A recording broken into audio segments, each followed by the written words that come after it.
Bonjour les amis, on se retrouve pour une vidéo recette. Aujourd'hui, je vais faire du gratin de courgettes. Alors oui, je sais, vous allez me dire, mais Julie, tu as déjà fait le gratin de courgettes en vidéo.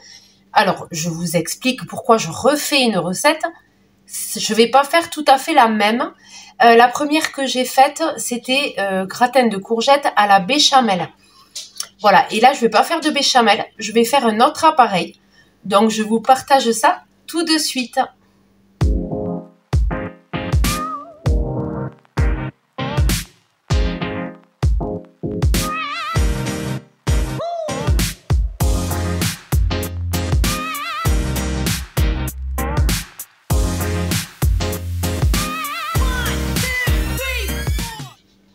Donc, pour cette recette, on va prendre à peu près 1 kg de courgettes.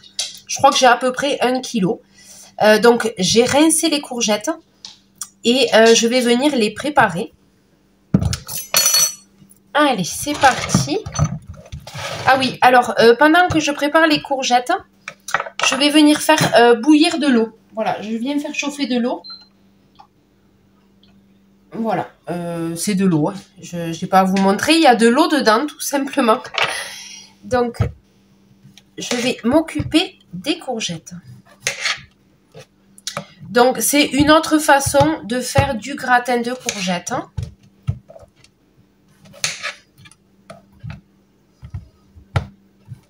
Et mes enfants aiment bien les deux recettes. Voilà, j'ai déjà testé cette recette. Et ils aiment bien les deux, à la béchamel et celle-là. Donc, les deux sont validés pour ma part. C'est pour ça que je vous la partage. Donc là, je vais éplucher un peu. Par contre, je vais pas tout éplucher. Je vais faire des lamelles. En gros, je vais enlever la moitié de la peau. Voilà. Je laisse un peu de peau.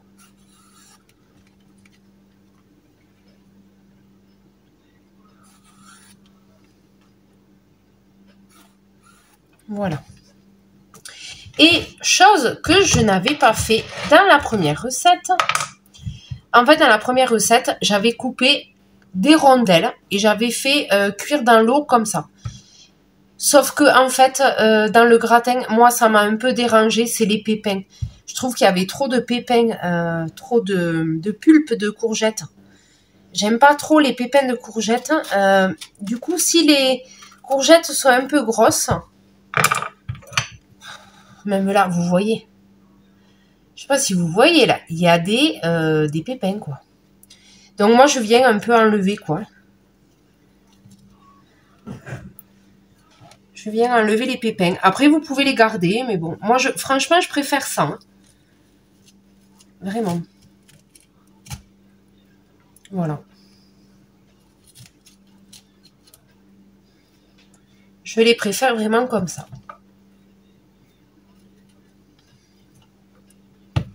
Mais vous pouvez les garder, il n'y a pas de souci. Voilà, moi j'enlève la pulpe au milieu.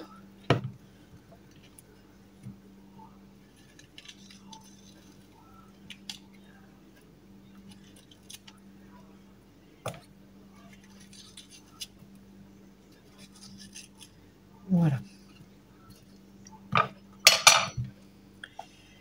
Voilà les amis, je me retrouve avec ça. Donc je vais faire les autres et je vous retrouve pour la suite.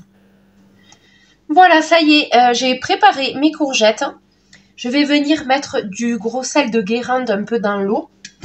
Voilà, je viens saler l'eau. L'eau est prête, hein. Ça commence à bouillir.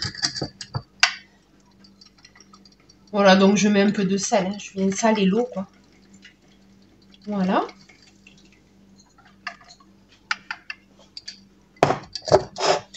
Et je vais venir plonger les courgettes émincées. Donc, je vous montre.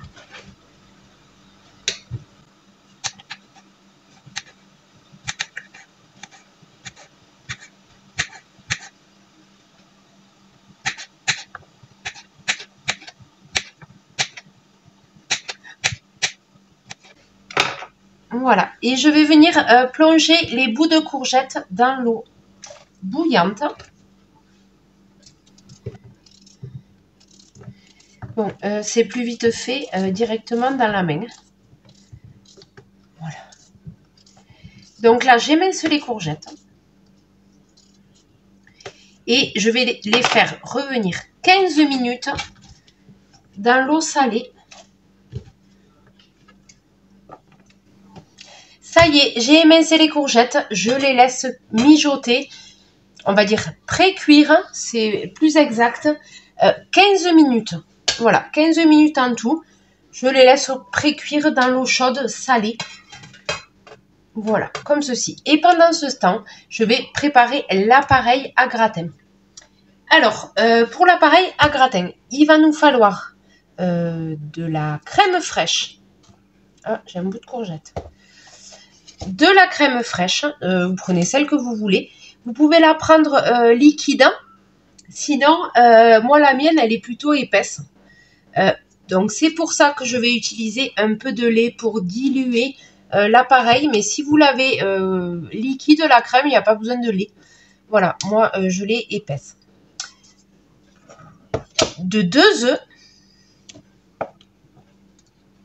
du sel, du poivre et du fromage râpé. Vous prenez le fromage que vous avez. Moi là je vais mettre du 3 fromages, mais vous pouvez mettre de l'emmental, il n'y a pas de souci. Voilà, et il nous faudra du beurre pour beurrer le moule à gratin. Allez, c'est parti, je casse les œufs. Une. Et 2. Ensuite, je vais mettre 2 cuillères à soupe de crème fraîche.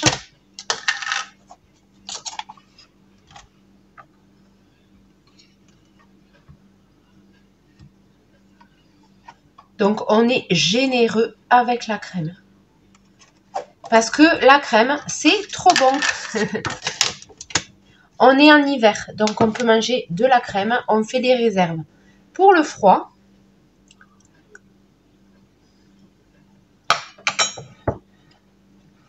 Ensuite, je vais remuer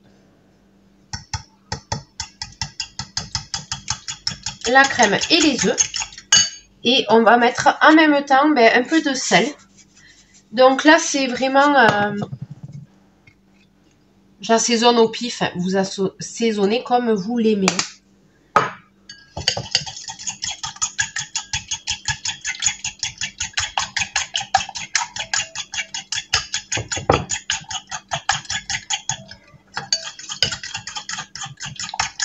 Voilà, donc vous voyez là, ça reste épais quand même, hein, parce que la crème était épaisse.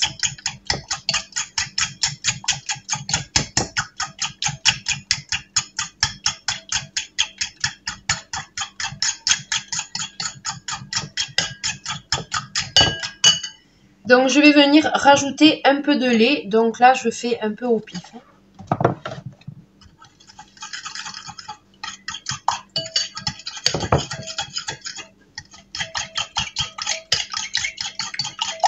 Voilà.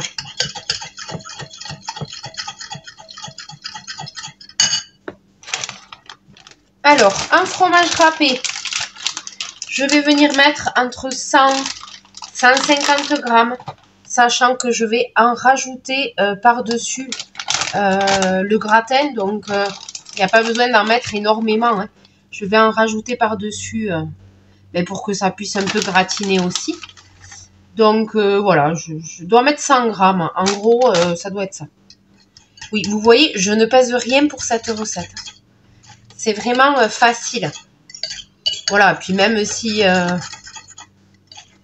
on ne met pas du tout les mêmes quantités, je veux dire, vous faites à l'œil en fait. Hein. C'est vraiment... Voilà, là je pense que mon appareil, il est pas mal. Donc, je réserve de côté.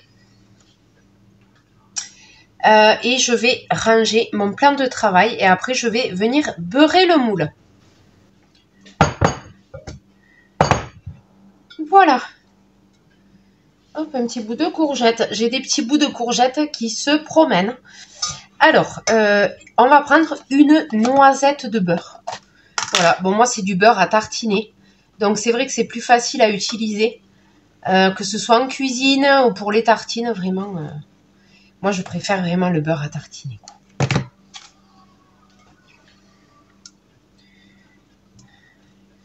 Voilà, donc avec la Maryse, c'est parfait. Ça s'étale super bien. Je viens beurrer le moule. Voilà, une noisette de beurre, ça suffit.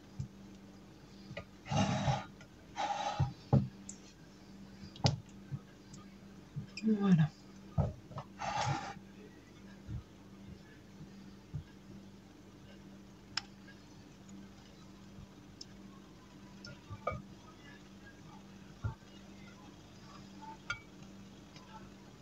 Je viens préchauffer le four à 200.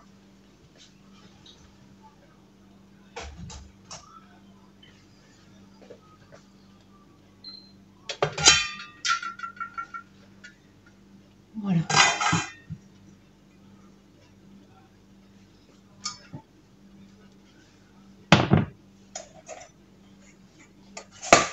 Donc, je vais venir sortir les courgettes.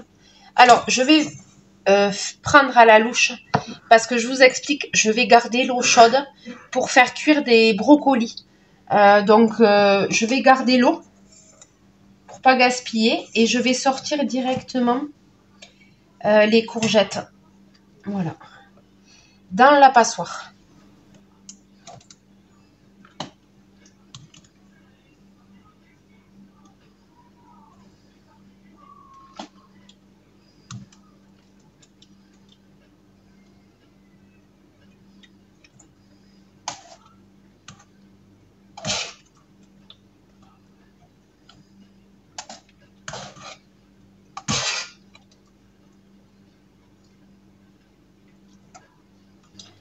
Allez, c'est bon, j'ai sorti toutes les courgettes. Je viens les vider dans le plat à gratin, tout simplement. Voilà. La petite Maryse, voilà, je viens, hop, mettre un peu partout. Bien égaliser, quoi, hein, qu'il n'y en ait pas trop qui dépasse. Je viens égaliser les morceaux. Et là, eh bien, je vais couvrir avec ma préparation.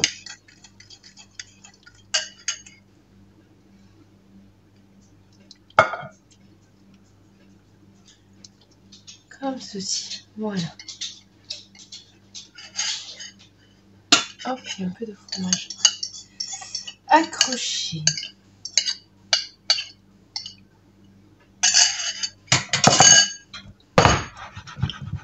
Voilà, donc on remue un peu pour égaliser. Voilà. Là, on est bon. Et je viens recouvrir, je vais rajouter un peu de fromage râpé.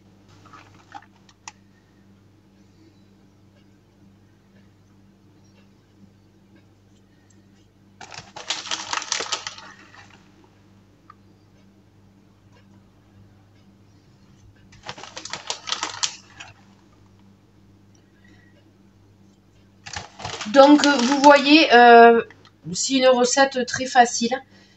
Il n'y a pas besoin de peser les ingrédients. Moi, j'adore quand on ne pèse pas. Ça nous évite des manipulations supplémentaires.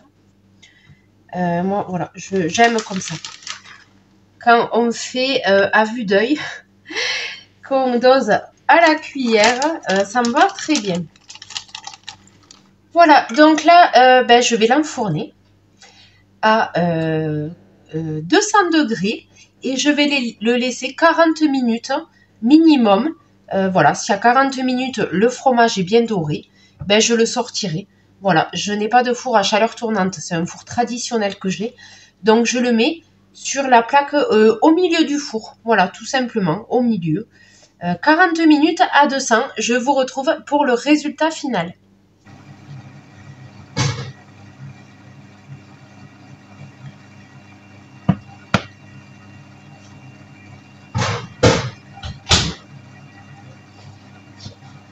Voilà les amis, alors le bruit que vous entendez, j'ai fait partir des pommes de terre vapeur. Donc c'est le robot, c'est le monsieur cuisine de Lidl. Je vous montre. Voilà, donc là, dans ce robot, je fais mes légumes vapeur. Voilà, donc là c'est fonction vapeur. Et voilà, j'ai mis 35 minutes et là la température monte. Voilà. Donc nous mangerons ce gratin avec des pommes de terre vapeur. Voilà. Donc c'est vrai que quand je fais des légumes à la vapeur, je fais dans ce robot. Voilà. Parce que j'ai cassé le panier du Thermomix. Et du coup, ça me permet aussi d'utiliser celui-là, quoi. Parce que comme j'ai deux robots, voilà, j'utilise celui-là principalement pour faire les légumes à la vapeur. Voilà. Et le joli gratin.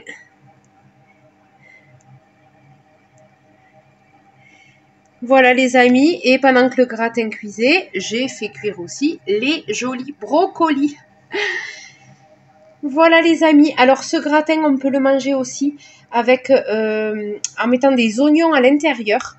Alors moi comme c'est surtout pour mes enfants, je ne mets pas d'oignons dedans, ils le préfèrent sans oignons. Mais on peut effectivement faire avec des oignons, mettre des épices, vous mettez ce que vous voulez. Vous pouvez aussi rajouter des pommes de terre à l'intérieur. Voilà, moi je préfère faire un gros panier à côté. Voilà, comme ça chacun mange les pommes de terre comme il veut. Et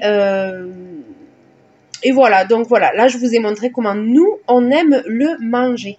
Mais effectivement, il y a d'autres recettes. Il y a vraiment d'autres recettes. Voilà les amis. Donc ce sera repas léger. Repas léger ce soir.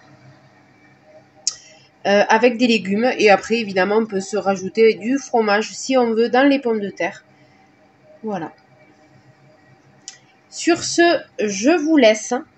N'hésitez pas à liker. N'hésitez pas à commenter. Et n'hésitez pas à vous abonner si ce n'est pas encore fait. Et moi, je vous dis à très bientôt.